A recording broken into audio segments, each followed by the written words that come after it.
Assalamualaikum warahmatullahi wabarakatuh. Kami dari kelompok 2 Biopsikologi akan menjelaskan materi tentang alkohol. Sebelumnya, izin memperkenalkan diri anggota-anggota kami terlebih dahulu.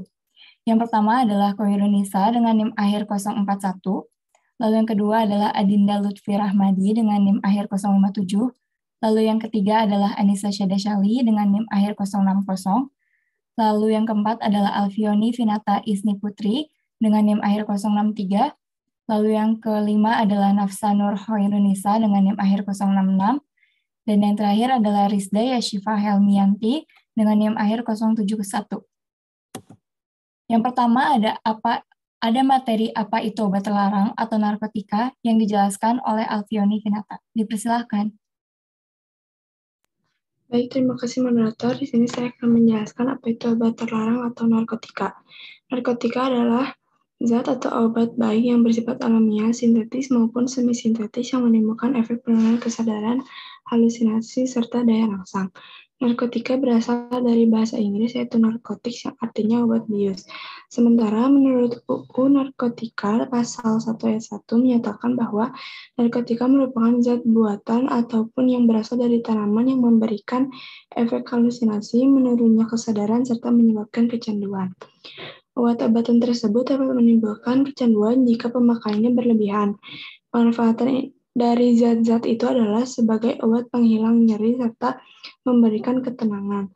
Penyalahgunaannya bisa terkena sanksi hukum secara garis besar yang termasuk jenis-jenis narkoba, yaitu bisa di next. Yang pertama ada tanaman papaver, opium mentah, opium masak, atau ada candu, jicing, dan jicingko.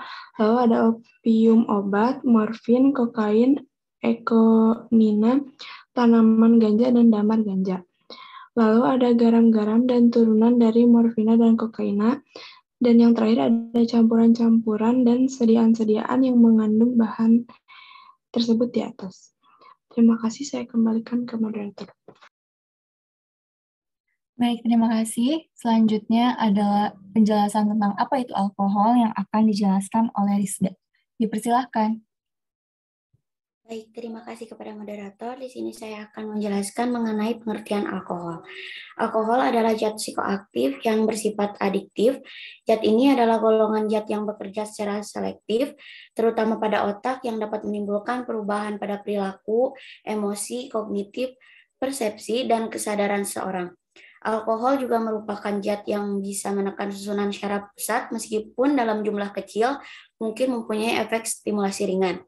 Alkohol dalam ilmu kimia adalah istilah yang umum untuk senyawa organik yang memiliki gugus fungsional yang disebut dengan gugus hidroksil atau gugus OH dan terikat pada atom karbon yang ia sendiri terikat pada atom hidrogen dan atau atom karbon lain.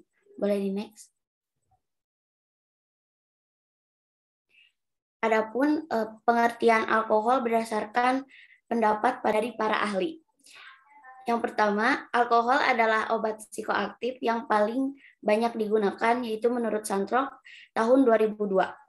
Lalu menurut Budiarto tahun 1991, alkohol adalah senyawa kimia organis yang berperan sebagai obat peringan pada aktivitas sistem syaraf pusat.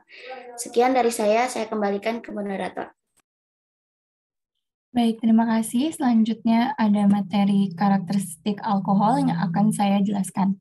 Karakteristik alkohol sendiri merupakan molekul yang sangat kecil, dapat larut dalam lemak maupun air, dapat menginvasi seluruh tubuh, dan juga dikategorikan sebagai depresan. Makanya alkohol sering digunakan sebagai depresan. Lalu selanjutnya ada materi mekanisme kerja alkohol yang akan dijelaskan oleh Hoirunisa. Dipersilahkan. Baik, terima kasih moderator. Saya akan menjelaskan tentang mekanisme kerja alkohol. Yang pertama ada mekanisme interaksi kimia alkohol. Alkohol bersifat toksik dalam tubuh, etanol bersifat larut dalam air, sehingga lebih memudahkan masuk ke dalam sel. Setelah alkohol dikonsumsi masuk ke dalam lambung dan selanjutnya ke dalam usus halus. Etanol mengalami metabolisme di hati, ginjal, paru-paru, dan otot. Mekanismenya adalah alkohol yang masuk ke dalam sel hati akan diubah menjadi asetaldehyde oleh enzim alkohol dehidrogenase dan oksidasinya berakhir menjadi asetat. Lalu yang kedua ada mekanisme alkohol terhadap perlemakan hati. Konsumsi alkohol untuk jangka waktu lama akan meningkatkan penimbunan asam lemak di hati yang berasal dari sintesis endogen dan bukan dari jaringan adipos. Sintesis protein di hati tidak terganggu setelah ingesti etanol. Metabolisme etanol dalam sel hati menyebabkan peningkatan radikal bebas dengan berbagai metabolit yang menyebabkan timbulnya stres oksidatif sel. Reaksi etanol dengan hidrogen peroksida akan menghasilkan radikal hidroksidil yang merupakan oksidan kuat. Saya kembalikan ke moderator. Baik, terima kasih. Selanjutnya adalah gejala penyalahgunaan alkohol yang akan dijelaskan oleh Adinda. Dipersilakan. Terima kasih moderator. Saya akan menjelaskan gejala fisik penyalahgunaan ketergantungan alkohol. Yang pertama ada penurunan berat badan, yang kedua ada sakit di perut, yang ketiga ada mati rasa di tangan dan kaki, yang keempat adalah bicara meracau, yang kelima kegoyangan sementara saat mabuk, yang keenam berkeringat, yang ketujuh gemetar, yang kedelapan mual muntah, yang ke-9 kebingungan, dan 10 keadaan yang ekstrim yaitu kejang-kejang serta halusinasi. Baik, Selanjutnya ada gejala mental yang disebabkan oleh penyalahgunaan dan ketergantungan alkohol. Yang pertama ada mudah tersinggung, marah, gelisah. Yang keempat menghindar dari kegiatan yang tidak memberikan kesempatan untuk minum. Yang kelima adalah kesulitan dalam membuat keputusan. Yang keenam ada oversleeping. Dan yang ketujuh berlebihan menampilkan tangisan dan emosional. Baik, saya kembalikan kepada moderator. Baik, terima kasih. Selanjutnya ada materi metode modern yang paling efektif untuk menghilangkan kecanduan alkohol yang akan dijelaskan oleh Nafsa. Dipersilahkan.